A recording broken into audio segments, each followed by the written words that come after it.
Om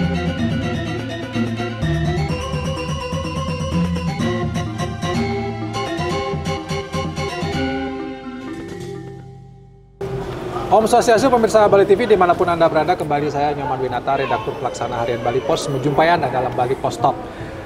Topik kita kali ini, karena kebetulan saya juga berada di kawasan Sanur ya, tentu kita bicara tentang pariwisata Bali secara umum, tapi khusus mungkin tentang Sanur juga, seperti apa. Next juga kita bicara tentang bagaimana pariwisata berkualitas di Bali ini kita bisa wujudkan. Saya akan mewawancarai Bapak Nyoman Astika, GM dari 101 Hotel yang ada di Sanur ini. Kita sapa dulu narasumber kita. Om Swastiastu, Pak Man. Swastiastu, Pak Winata. Gimana kabarnya? Baik, very good. Dan semangat kayaknya. Harus semangat, Pak. Bulan Agustus ini. Harus semangat Agustusan. Hotelnya juga ini ada merah putih juga ya. Betul, betul. Jadi kita memang dimandatorikan dari pusat supaya dekorasi itu mengarah kepada 17-an. Lagu-lagu yang kami putar di restoran juga harus mengarah kepada lagu perjuangan, lagu daerah. Padahal di sini tamunya kalau boleh cerita Internasional. Tetapi kan kita harus memberikan experience kepada tamu kita. Musik apa nih gitu kan? Nanya, oh lagu-lagu perjuangan kami gitu kan. Oh lagu daerah-daerah Indonesia gitu kan. Kalau boleh cerita yang tamu sebagian besar dari mana, negara mana? Nah, kalau kami di sini kebanyakan Eropa, Pak. Jadi Eropa itu kan ada Eropa Timur, Eropa Barat, dan sebagainya. Jadi kalau kita bicara negaranya Holland, kemudian ada Germany, kemudian UK, dan negara Skandinavia. Yang kedua itu, yang paling banyak orang kita, tamu domestik kita. Ya, Indonesia kita sekitar di 25%-an. Baru ke Australia. Jadi Australia sekitar 20%. Kalau sekarang nih kondisi occupancy rate-nya hotel aman, Pak? Untuk saat sekarang ini sangat bagus, Pak ya. Jadi boleh saya bilang itu pasca pandemi luar biasa sebetulnya. Jadi kemarin di Juli itu saya closing mendekati daripada 98%. Jadi ya mendekati. Jadi 97, sekian. Gitu kan. Sebenarnya. Ya. Sudah di atas 90%. Betul. Itu berarti sebenarnya kondisi, ya kalau kita belajar dari 101 Sanur ini, kondisi pariwisata pasca pandemi Covid sudah bangkit ya, bahkan sudah melebihi sebenarnya, Pak. Sebetulnya iya, Pak. Ya kalau kita misalnya melakukan komparasi atau perbandingan dengan kita punya bisnis di sebelum pandemi, satu secara occupancy jauh meningkat. Yang kedua secara quality, kita kan bicaranya volume sama quality, atau kita bicara quantity dan quality. Nah, secara quantity dia naik. Jadi sangat signifikan naiknya. Jadi kalau saya sampai dengan Juli ini itu rata-rata di 92,71%, hampir 93% lah. Nah, kalau sebelum pandemi kan jauh daripada itu. Kemudian yang kedua, secara quality, jadi average room rate kita juga 2 kali lipat daripada sebelum pandemi. Harganya maksudnya? Betul. Jadi harga jualnya itu 2 kali lipat daripada sebelum pandemi. Karena kan kalau kita bicara bisnis kan supply dan demand. Betul. Kalau demandnya tinggi kita seleksi kan. Ya, jadi itu. Dengan harga yang dinaikkan 2 kali lipat tetap laku kan gitu. Masih laku. Itu menunjukkan sebenarnya secara harga nih pasar juga sudah merespon sangat positif pasca pandemi ini kan. Betul Pak. Ya. Kalau kita bicara skup artikan faktornya, dalam pandangannya Pak Manasti kan apa yang menyebabkan itu terjadi perbaikan yang lumayan lah pasca pandemi ini, terutama untuk Sanur ini. Sanur ya. Nah, kalau kita misalnya bagi menjadi dua nih Pak. Jadi setelah pandemi, orang kan itu melakukan namanya travel revenge. Jadi travel revenge itu kita seperti revenge kan balas dendam. Jadi 3 tahun mereka ada di rumah, tahun 2023 loh Pak ya. Jadi 3 tahun mereka ada di rumah, 2023 mereka antusiasmenya untuk traveling itu besar sekali karena saking lamanya mereka di rumah. Nah, sehingga pada tahun 2023 kemarin itu kenaikannya sangat signifikan compare dengan sebelum pandemi. Nah, kemudian yang kedua, kami memperkirakan di 2024 ini karena travel revenge sudah habis, kita pikir itu akan turun. Ternyata enggak juga. Malah compare dengan tahun 2023, Pak. Di sini nih, sampai dengan Juli saya closing, itu 28,5 hampir 29%. Itu revenue itu naik dari tahun lalu. Nah, jadi naik dari tahun lalu, okupansi juga naik gitu.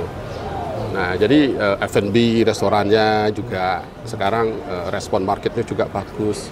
Jadi saya melihat bahwa tahun 2024 ini optimismenya sangat besar untuk kita mencapai daripada target-target kita gitu. Dan ini hotelnya di Sanur gitu ya? Sanur. Berarti ada punya nilai lebih, kemudian Sanur ini katakanlah tadi mendapat respon peningkatan dari tamu katakanlah. Ya. Apa yang kira-kira menyebabkan? Nah, kalau kita bicara destinasi, Pak, kita kan bicara karakteristik daripada destinasi masing-masing. Ya. Nah, misalnya contoh kalau Sanur ini karakteristiknya dari dulu itu kan satu, peaceful, damai, ya, kemudian relax, santai, kemudian sunrise, kita ada matahari terbit, kemudian sehingga orang itu akan cenderung untuk bangun lebih pagi gitu. Seperti early bird lah mereka itu, bangunnya lebih pagi mereka. Nah, jadi kemudian yang kedua, itu karakteristik itu mesti kita pertahankan.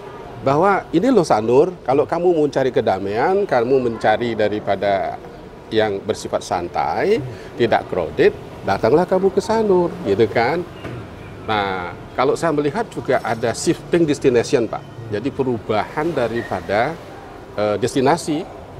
Nah, dari tamu-tamu yang saya ajak bicara, kenapa kamu memilih tinggal di Sanur dan sebagainya. Nah, karakteristik yang 3 saya sebutkan tadi itu disebutkan oleh mereka. Yang kedua, itu traffic. Nah, traffic karena di tempat mereka terbiasa terdahulu, mereka melihat trafficnya luar biasa, macet di mana-mana. Ya kita tahu lah, salah satunya saya juga ke situ itu kan bisa dari Denpasar menuju ke sana bisa setengah jam baru sampai. Itu yang gitu. daerah selatan. Gitu. Selatan sama barat gitu kan. Nah, jadi ya sebut saya Kute, Canggu gitu ya yang itulah. Jadi karena traffic itu juga mempengaruhi. Orang sudah frustrasi dengan traffic itu. Saya malah punya satu grup dari Perancis itu ya, satu tour operator dari Perancis. Ya, mulai November ini mereka sudah shifting, dia punya tamu bakalan ke sini semua sampai tanggal. Sebelumnya di sana gitu ya. Di sana. Mereka tahun ini mau ke Sanur. Karena hampir setiap hari dia teleponnya berdering kemudian membuat komplain. I cannot go anywhere karena macetnya kayak begini. Ya, gitu. Ini menarik ya. Artinya bahwa sebenarnya kemacetan, traffic itu, keramaian yang riuh, situasi itu sangat berpengaruh terhadap wisatawan. Mereka enggak lagi datang ke sana gitu ya.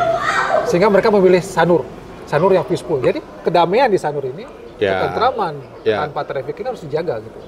Betul. Nah, walaupun misalnya ya kita katakanlah misalnya semenjak dibuka yang baru ini mall besar ada mall itu, di sana. ada sedikit pengaruhnya tapi efeknya juga banyak gitu kan, karena orang rata-rata itu datang dari arah utara.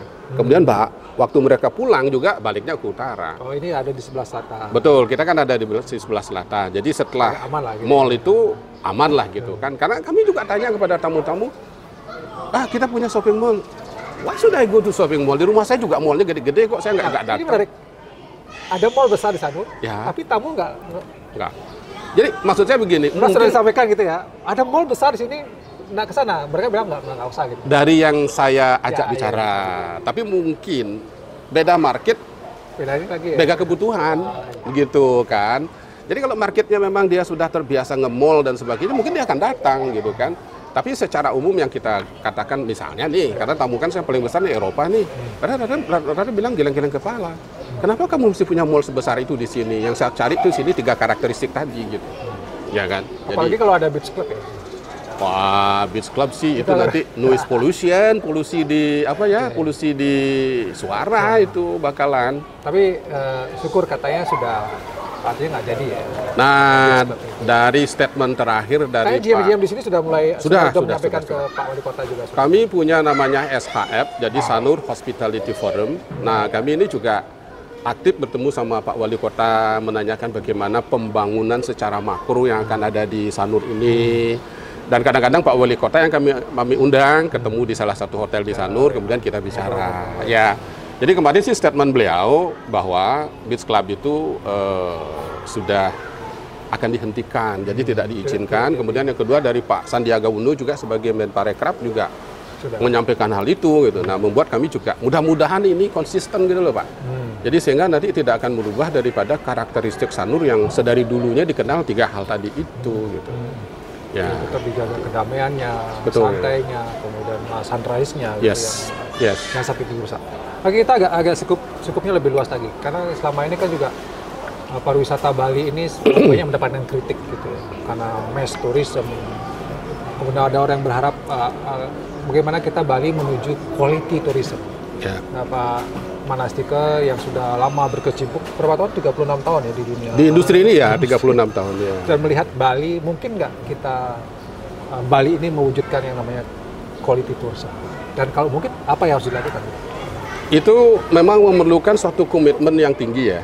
Jadi satu komitmen, yang dua konsistensi daripada aturan-aturan yang sudah dibuat. Ya. Jadi kita lihatlah sekarang misalnya di imigrasi misalnya. Jadi supaya dipercepat sekarang ini kan mereka tidak perlu istilahnya memperlihatkan daripada berapa punya tabungan atau berapa uang yang dia bawa ke Bali untuk datang. Yang penting dia bawa paspor. Ya kita nggak pernah ngecek dia sebenarnya di Bali itu spending powernya berapa sih gitu. Nah sehingga yang terjadi itu kan yang kita lihat mereka bikin ulah, kemudian backpackers. Bukan kita menolak backpackers, tidak. Tetapi kan aturannya mesti jelas. Yang sekarang kan negara-negara yang diberikan bebas visa itu kan rata-rata negara-negara yang masih perlu kita pertanyakan kemampuan daya belinya mereka gitu. Jadi buying powernya mereka, spending powernya mereka tinggi apa tidak gitu. Nah ini yang harus kita seleksi sebetulnya. Artinya yang masuk harus diperketat gitu. Betul. Yang punya uang lah. Betul.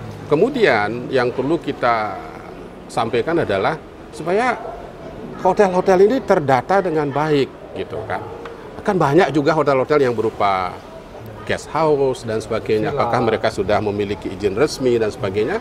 Kan ini juga memberikan suatu kontribusi terhadap terjadi rendahnya quality daripada turisme kita. Nah kalau misalnya hotelnya sudah terdaftar di PHRI dan sebagainya, kan bisa dicek tuh. Kita lewat SDR, kita lewat online, berapa sih dia jualan gitu kan. Apakah sudah akan menuju ke quality tourism apa tidak? Jualannya mereka gitu, jangan sampai nanti bintang 5 jualannya sama dengan bintang 4 misalnya nih. Ya, karena apa? Keteteran misalnya atau banyak tergerus kepada apa itu tadi? Guest house. Villa-villa yang tidak berizin. Betul. Yang bodoh. Misalnya Pak, salah satunya. Dari dulu juga kita kan bicaranya moratorium, tapi nggak pernah terlaksana. Nah, kenyataannya sekarang kan ya kemarin itu kita ke daerah barat lah gitu kan. Habis, Pak. Habis, Pak. Semua jadi villa, semua jadi Pak, sudah ya. habis, Pak. Yang celakanya mereka nggak punya izin itu. Nah, itu dia. Dan itu juga memakan marketnya. Ya, ini kan ibaratnya buah si malakama. Kemarin kan ada kebijakan selama pandemi ya. Kan mereka dibebaskan untuk datang kembali, kemudian katakanlah mereka sebagai digital nomad itu ya yang digital nomad, betul Pak. Jadi digital nomad, mereka kerja dari itu kan kita undang dulu untuk datang. Nah sekarang datang, sementara demand ke Bali juga tinggi, berbenturlah dengan ini gitu kan. Jadi mereka kerja di sini dan sebagainya. Ya kan kualitinya juga nggak ada Pak. Mereka juga makan di warung seperti kita. Coba aja Pak misalnya ke daerah barat, duduk di babi guling di Canggu, isinya bule banyak, makan di situ gitu kan. Jadi kita makan bareng sama mereka gitu loh. Jadi sebenarnya intinya bagaimana pemerintah tegas gitu. Kalau kita mau quality tourism tegas, tapi pemangku, katakanlah pengusaha-pengusaha juga berbisnisnya harus yang berizin lah. Berizin lah. Gitu. Iya. Paman, mungkin sebagai closing statement dari Paman, mungkin harapan ya. Pariwisata kita ke depan, Bali ini seperti apa, dan tentu kita berharap semua lebih baik lagi pariwisata kita. Apa harus melakukan apa menurut Pak sebagai closing statement? Kalau saya itu tadi regulasi yang jelas, jangan terjadi tumpang tindih terhadap aturan. Contoh nih Pak, misalnya Pak ya, tempoh hari saya melihat satu video di YouTube ya, atau di TikTok mungkin. Tamu masuk ke salah satu destinasi wisata, kemudian dia menolak membayar, tidak mau bayar tiketnya. Karena apa? Pada saat dia masuk misalnya di bandara, dia kan dipungutin juga tuh Pak. Terus 50.000 kali ya, jadi 50.000. Keterangannya apa? Untuk mengurangi sampah, ya, untuk pelestarian budaya, maintenance ya, atau maintenance daripada fasilitas-fasilitas budaya. Jadi tamu itu dalam pengertian dia kan sudah merasa, lu saya waktu check-in saya bayar lu 150.000 untuk maintenance-nya kamu, untuk memperbaiki, memelihara daripada keajegan daripada destinasi wisata, terus kenapa saya mesti bayar lagi sekarang masuknya kan gitu. Nah kadang-kadang kan kemudian banyak seperti Sanur nih Pak. Sanur ini kan pengelolaan daripada pantai kan diserahkan pada desa adat Pak. Jadi lewat SK atau lewat aturan daripada Pak Wali, itu kan diserahkan kepada desa adat untuk mengelola. Jadi hak kelola. Jadi saya yakin juga di daerah lain seperti itu kan, misalnya Nusa Dua, itu kan dikasih kepada desa adat. Nah ini juga harus ditentukan, diberikan rambu-rambu, tidak sebebas itu desa adat menentukan daripada apa yang harus dikelola gitu kan. Jadi harus ada rambu-rambunya juga. Oke, batasannya sampai di sini gitu. Sehingga tamu juga tidak merasa bahwa, "Duh, saya sudah bayar kok di situ untuk Untuk retribusi sampah." Supaya nggak banyak. Kemudian yang kedua itu tadi katanya untuk pemeliharaan daripada destinasi wisata. Nah, tapi kok saya dipungutin lagi ketika saya datang ke situ gitu kan. Jadi kalau bisa ya jangan tumpang tindih lah aturannya. Kemudian yang kedua, promosikan Bali ini yang ke channel-channel yang benar gitu. Misalnya kita ke ITB. Ya.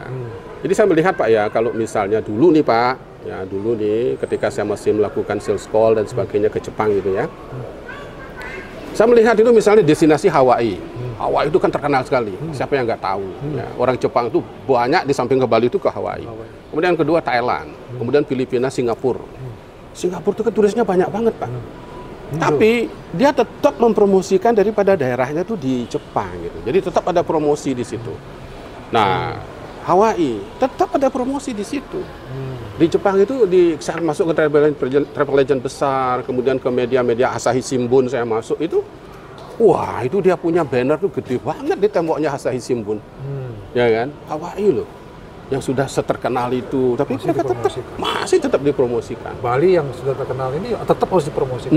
Tetap harus kita promosikan sebagai destinasi gitu ya. Jadi misalnya ada wedding expo, ini Bali ini misalnya kita ke Korea, itu kan wedding expo-nya banyak banget. Jadi maksud saya supaya pemerintah tetap menganggarkan hal-hal seperti itu untuk mereka menuju ke sana. Dan ke sana itu serius gitu loh. Bukan jalan-jalan. Nah, Pak yang bilang bukan jalan-jalan. Baik, Wawan. Terima kasih atas sebenarnya banyak mungkin kita harus kupas ya. Mungkin next time ya, Wawan. Siap. Dan Wawan ini sudah banyak pengalaman di bidang pariwisata, tentu menarik untuk kita kupas lagi lebih dalam. Tapi beberapa kesimpulan yang sudah kita ambil tadi, bagaimana pariwisata Bali ini harus dikelola dengan baik. Sanur misalnya, jaga arwahnya, jaga GA-nya supaya jangan sampai kemudian berubah dan itu akan membuat tamu enggan datang ke sini. Mempertahankan DNA itu penting, buktinya dengan begitu tamu banyak datang ke Sanur kembali. Demikian Bali Post Talk kali ini, saya ucapkan terima kasih atas perhatiannya. Saya tutup dengan Permasanti. Om Santi, Santi Om. Sampai jumpa.